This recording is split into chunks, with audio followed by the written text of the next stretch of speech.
B-Bad and Brandon. I'm off the toilet finally. Oh, this is recording already. My bad. How was the toilet? It's not good. It's not good. It's not good toilet. Not right now. A lot used. Oh, wow. You can hear me, but you're not coming through my headphones. How about that? I'm not coming through your headphones. No. No. It You're could not? be the connection. I can hear you through my TV, though. Well, that's all that matters. As long as it's not bouncing back at you. That's pretty weird, isn't it? No. Sounds good. Sounds really good. Maybe I didn't click the right button somewhere. Yeah, tell us about the toilet, buddy. What's going on? I must have eaten something that I shouldn't have. Well, what'd you eat? I'm not even sure, bro. It's like... It's bad. Not feeling good today. Oh, no. Do you ever weigh yourself Is before? what it is. Do you ever weigh yourself beforehand and then find out later on you've lost a little too much into the toilet? I really should. I really, really should. Yeah, I wonder what you lose. You'd have to lose a lot, surely.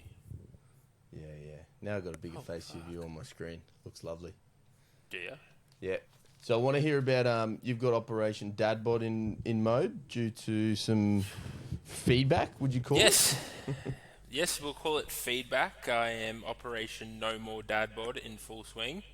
Nice. A nice little kickstart in my endeavour to get back onto the platform is the priority, and now that hopefully some resemblance of a normal world is upon us again, I will start looking towards a competition in the future, and it's just very much time to get my ass into gear. Yeah, nice. Do you pick a comp now, or do you just worry about the next few weeks first? How do you like to do it? I've got a comp in mind. Ooh, yeah. Let's get a later podcast next year, exclusive. and then Which one? looking in GPC Melbourne Cup or something. So down in Melbourne again. Melbourne Cup. Is that because it's at the Melbourne Cup, or it's just because it's in It's the Melbourne? week before the Melbourne Cup. Oh yeah, so somewhere October, November sort of area. Yep, it's October 23rd. October 23rd. Sick. That'd be cool. That's a lot of run up. Yeah, man. So it gives me time. It's allowed me to think long term and plan out the next 9 months of training, or what I'd hope to be the full next year of training. But obviously, just you take the wins with the losses, and we'll see what happens. Yeah, I reckon you can do a lot in 9 months. Fucking oath, bro. Yeah. Fucking oath. As a 1-2-5-2, I assume. Look, probably that'd be ultimate goal, but I'm happy to fill out the 110s for this year. Then the following year, talking long term, 2023, be a buck 20-ish. Because You've I've got the green light. Yeah. I'll be loved if I'm 120 kilos jacked. Then you probably should go on that quest to be there. That quest has begun. Yeah. The quest has begun strong, and then it got a little bump. Would in the road you after feel this like morning. you'd want to discuss with us what your current body weight is? Oh, it's 99. Oh, 99. It floats between. digits. It floats between 99 and 101, depending on what I've eaten. 2 digits and about 87 at the moment due to bathroom activities. Probably. We won't check the scales today. We'll check the scales after a refeed. You might need to put a bit more care. You be careful about what goes in the chippy hole this time, mate. Right, the fucking chippy hole got destroyed. Insane. Now, this is the chippy hole, bro. That's the exit chippy hole. We gotta stop calling things the chippy hole. Yeah, that's where the chippies go. How is your chippy machine? Mate, the chippy machine's good. We're running a roast veggie scenario with the chippies at the moment, being that we have the 2 draw. So you can do your roast veggies on one side, your chippies on the other side. So it's like chippies and roast veggies every meal if you want it. You got it. 100%. That's a And good then option to run. after the podcast is lunchtime, so I think I've got some sausages I'm just going to throw in there. Purely out of convenience. Nice. You can throw them in there, set and forget, and not need to worry about it. I love that.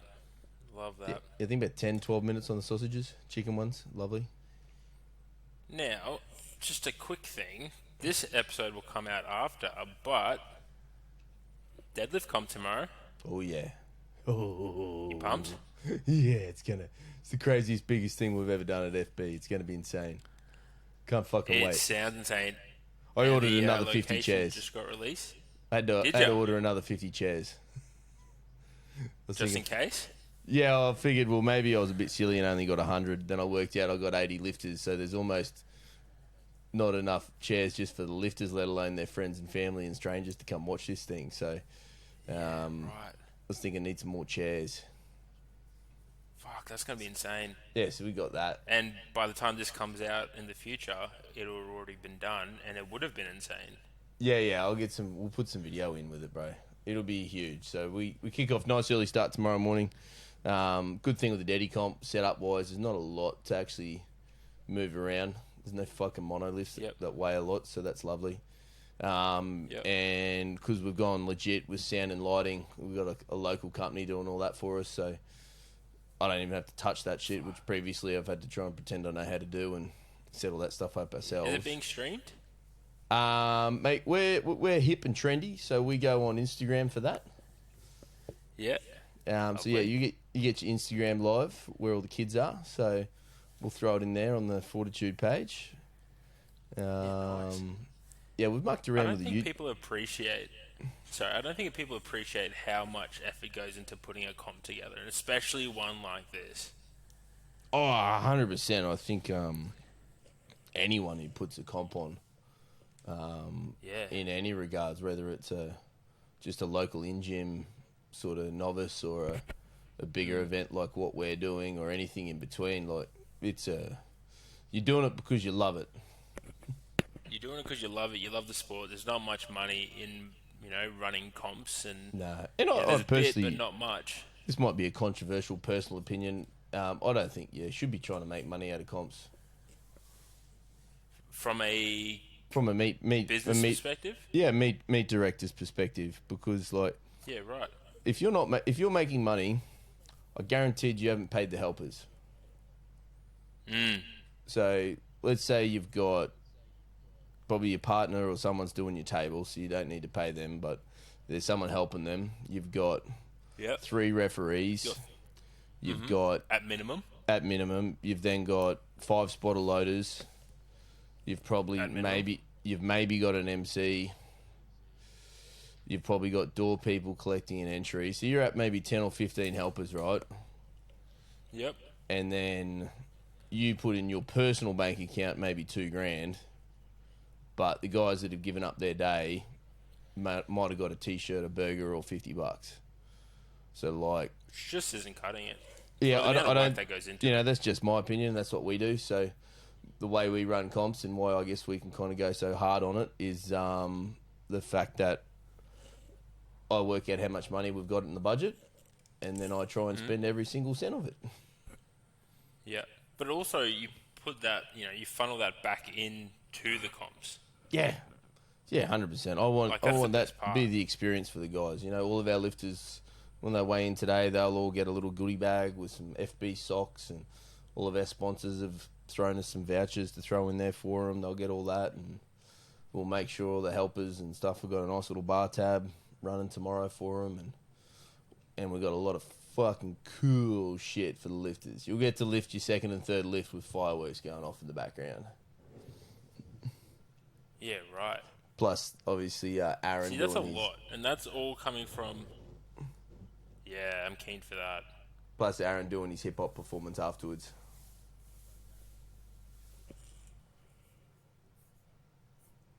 Hello. You've cut out a little bit. I'm back again. Yeah, so pumped for that, Aaron, for that after party as well. Gotcha. Which is cool. Our goal with running comps, I just want a really cool fucking experience across all levels of experience for people. So whether you're trying to win the thing and take out some of the cash, or take a medal for first, second, third in your weight category, or just literally hit a PB that could be, in the grand scheme of things, not that big or competitive, but it's your personal best. I want you to have the greatest experience that you could possibly have And I that's think that's equal what to anyone else powerlifting's there. missing across the board. Mm. Powerlifting Yeah. is really missing. I think too many people have too many hands in their pockets rather than Mm. the experience of the lifter at heart. And I'm coming from a very very, I guess, outside perspective, because I haven't had to fork out money to run a competition, but I do know plenty of people that have run competitions. I know plenty of people that do it right, and I know plenty of people that do it well or do it wrong. Sorry. So I think it's just all it comes back down to. If you are a meet director, the lifter's experience should be at the forefront of your mind. Yeah, and not just the upper echelon lifters. Nah, like your novice lifters, because they're the ones. They're the bread and butter of the sport. Yep, I think there's not enough emphasis put on the experience for for the person who's not going to win. But their $100 entry fee is just as good as the $100 entry fee of the person who's going to win it. 100%. So, there needs to be their experience needs to be incredible, I think. Yeah. Otherwise, they can just go to the gym and like, max out. They can go to the gym, max out, or And it's free. they're choosing to come to your competition and have fun. And I think gym owners or the competition meet director owes it to them. Like as you said, their $100 is just as important as anybody else's. Mm. Yeah. So Hell yeah. I think you're on the money then. What you're doing for the fucking sport, and the deadlift comp always goes off. You got 80 lifters. Yeah, dude, it'd be crazy. That's insane. I've been trying to work out who's going to be my favourite lift on the weekend, and I think it'll be. So we opened up a kids division. For lifting, which I'm really excited about. So, if you want to be sanctioned, the junior burger can sign up to Capo, and ages 10 and above, there's records now, which is super cute. Right. And then if you don't want your kid to sign up, which is cool, we'll also let them still lift, and as long as the kid can lift a broomstick, so it resembles a deadlift, fucking game on. You're in the comp. You can go. That's awesome. So we'll have, we'll have a few spaghetti bars there for the kids to lift. They'll be lifting, not much, 20, 30, 40 kilos or something.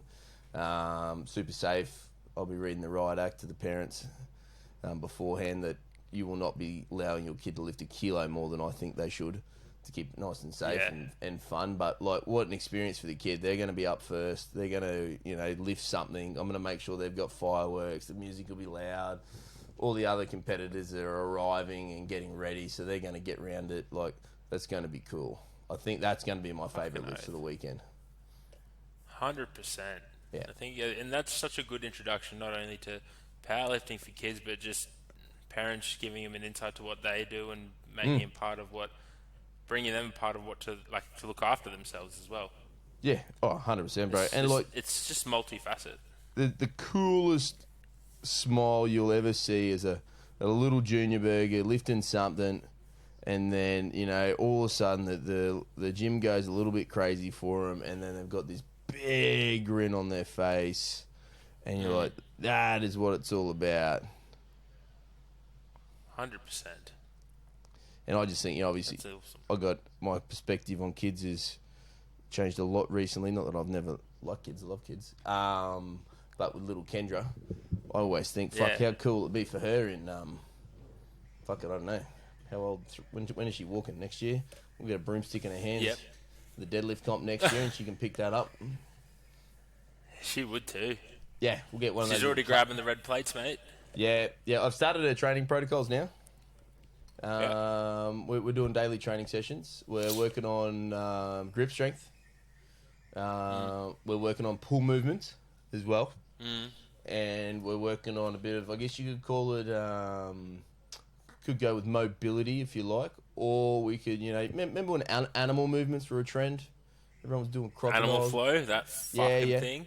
Yeah, we could say we're trending with some animal flow as well, just general movement-based movements. So, we've got grip strength with holding onto things. We've got our pull movements with her holding and I'm pulling again, so we're playing a little tug of wars. And then we've got our animal flow for our mat time. where she likes to chase the things around the floor when I move it just out of her direction. So she's got to flip, roll, and sort of wiggle towards it. So, we'll probably run in 20 minutes a day, just get her started nice and early. And then, we forgot, we got some plyos happening at the moment now. We've got her in the bouncy, where she can just of course. bounce her little legs out, and we're starting the sort of power movements already. Yeah, right. Yep. Haven't She's quite got animal. it. Yeah, we haven't got push too much. I guess you could say a little push, but we're not really training push just yet. But I think we'll bring that in soon. Definitely a lot of glute bridges too. So we could say there's a lot of like glute work happening because recognise as a coach you'd understand. Look, we usually come across a lot of weaker glutes, so we'll stay in front of that. Yep. Yeah. Love that. Get on top of it now. Yeah. And then cardio, of course, is swimming. Brilliant. Yeah. 5-6 day It's really training funny week. though, because like, if anyone wanted to just steal those ideologies and principles of a program and then base it to match their level, that's a really good program. It's not a bad program. You could put that into a spreadsheet, sell that for $9.95 a week, I reckon. When you have an OnlyFans subscription on top, you're done. Yeah, fuck. Fans only. I wonder how many coaches will come back to coaching after OnlyFans after COVID, or they'll just decide to stay in OnlyFans. You're probably making more money in OnlyFans, baby. Stay there. Yeah, something I was thinking about the other day. A few that I know of that have gone over to the whatever side you want to call that and kicked things off. The good side. The good side. No doubt, made some money. And now I wonder if they're thinking. It's funny, like, apparently only the top 3% of all OnlyFans, creators make money. So out of all the OnlyFans, only 3% are actually making money. What are the rest doing? Trying to make money, but failing. Doing it for free. Yeah, it's like, well, I guess they're probably making money, but they're not making the good money. Like they're not making the good top, money. They're not making that salary. It's like a rabbit hole. You're like, I guess it's like any business, though, right? Yeah, got to grind. It's like, you're right. It's like any business. You gotta, you fall short by your own, your weakest link. If you're not gonna get your tits out, don't fucking get on OnlyFans. Yeah, you might need levels. Money, unfortunately, you might need levels to your subscription model as well. 100%. But it's just, you got to be prepared for anything. It's like any situation, really. If you're going to enter it, be prepared to go all 9 yards, 10 yards. Yep. Yeah, you'll need many opportunities and pathways for people to be a part of that page. It's a bit like same as coaching. You need many buy-in options, otherwise you're not going to attract everybody. OnlyFans is quite ingenious. Here's a platform. Yeah, whoever started that, imagine how they're the real money makers. Yeah. We're going to charge a subscription base, and then you can on-sell to your customers through our platform, and we take a small percentage, but you get to keep a whole bunch. Fucking well done, OnlyFans. And all we got to do is create some software for you. Yeah, well done. God damn. They're the real heroes. Should have kept studying IT when I was a kid. Did you study IT? No, I didn't. I never did. I should have. Oh. Should have taken an interest. Oh, yeah. All good, bro. Well, mate, that's short and sweet. Jay's sitting in our waiting room. Do we just bring him into this and then you edit it later? You got to hang this one up. And then start again. And then enter the new... Yeah. Righto. You be good, brother. You be great. End meeting.